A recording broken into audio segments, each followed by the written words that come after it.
64 صفحات پر یہ رسالہ مشتمل ہے، اور اس کو لکھنے والے مولانا قاری محمد طیب صاحب محتمم دارالعلوم دیوبند، یہ مولانا اشرف علی تھانوی کا یہ خلیفہ ہے۔ اس رسالے میں اس کے صفحہ نمبر 24 پر یہ لکھا گیا کہ حضرت تھانوی صاحب کا مکاشفہ۔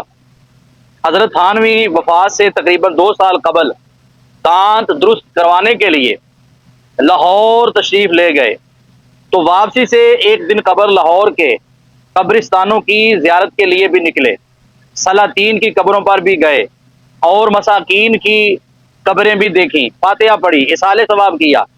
اس سلسلہ میں حضرت علی حجویری معروف با داتا گنج بخش رحمت اللہ تعالی علیہ کے مزار پر پہنچ کر دیر تک مراقب رہے۔ آج چھوٹے چھوٹے دیوبندی داتا صاحب کے مزار پر حاضری کو شرک کہتے ہیں، بدعت کہتے ہیں، تو تمہارے فتوے کے مطابق تمہارے اشرف علی تھانوی صاحب جو وہاں جانے والے ہیں، آپ کے مولانا شیخ الحدیث محتمم دارالعلوم دیوبند مولانا محمد طیب صاحب، جو داتا صاحب کو داتا بھی کہہ رہے ہیں، گنج بخش بھی لکھ رہے ہیں۔ آگے سنو، کہا کہ وہ قبرستانوں کی زیارت کی اور سلاطین کی قبروں پر بھی گئے، فاتحہ پڑھی، مساکین کی قبریں دیکھیں اور ان کو اصالہ ثواب کیا۔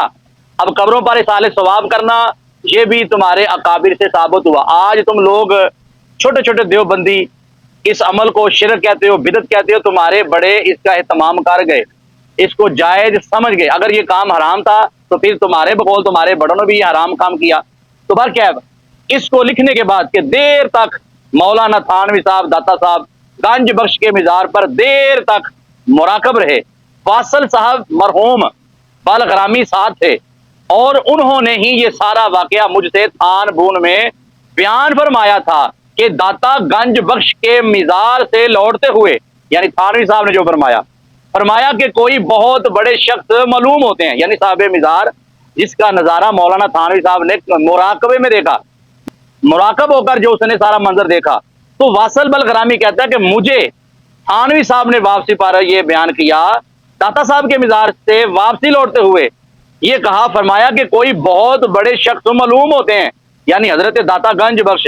تھانوی کہتے ہیں کہ میں نے ہزارہا ملائکہ کو ان کے سامنے، یعنی ان کے دربار پر، ان کی قبر پر، ان کے سامنے، صاحب قبر کے سامنے میں نے کیا دیکھا، انہیں صف بستہ دیکھا۔ یہ ہے ہمارے داتا صاحب کی شان، اور یہ کتاب ہے تمہاری، رسالہ ہے تمہارا، چھاپا ہے تمہارا، پریس ہے تمہارا، لکھنے والا مفتی ہے تمہارا، اور بات ہے الحمدللہ ہم سچے داتا والوں کی۔ یہ ہے وہ حق، یہ ہے وہ سچ کہ جو کبھی بھی کسی کے چھپانے سے نہیں سکتا، قیامت ہو سکتی ہے مگر حق کبھی بھی چھپایا نہیں جا سکتا۔